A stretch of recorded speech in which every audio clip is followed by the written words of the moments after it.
বিষয়, বিগত নির্বাচনে আমাদেরকে যারা শিক্ষা দিয়ে মানুষ গড়ার কারিগর হিসাবে আমাদের সম্মানিত শিক্ষকদেরও চরিত্র ধ্বংস করে দিয়েছে।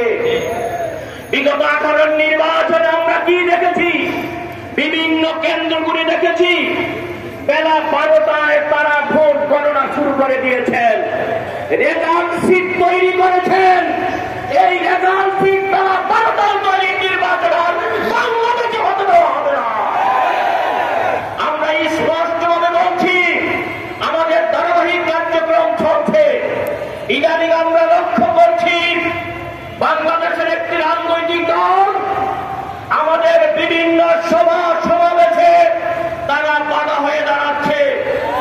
তারা প্রশাসনের কাছে মিথ্যা তথ্য দিয়ে আমাদের নেতা কর্মীদেরকে রাতের অন্ধকারে পুলিশ হয়রানি করছে, তাদেরকে গ্রেফতার করছে। আমি পুলিশ প্রশাসনকে স্পষ্ট বলে দিতে চাই, আমার কোন নেতা কর্মীর বিরুদ্ধে অভিযোগ হলে সেই অভিযোগ প্রথম আমার কাছে আসতে হবে।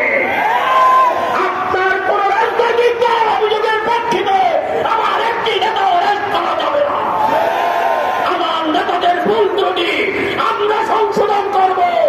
আমার নেতাদের মধ্যে টেন্ডারবাজ নয়, জানাবাজ নয়, চাঁদাবাজ নয়, দুর্নীতিবাজ নয়। হাত দিয়ে বলতে পারি, যাদের মধ্যে জানাবাজ আছে, টেন্ডারবাজ আছে, আপনারা তাদের দিকে তাকান।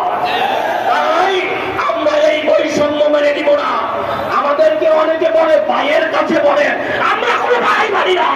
প্রশাসন দেখছে কোনো ভাই বলে আমরা কাউকে মানি না। আগামী দিনের সকল সংগ্রামে আপনাদের সকল পুত্র উপস্থিতি কামনা করে আমার আলোচনা এখানেই শেষ করছি। আসসালামু আলাইকুম ওয়া রাহমাতুল্লাহ।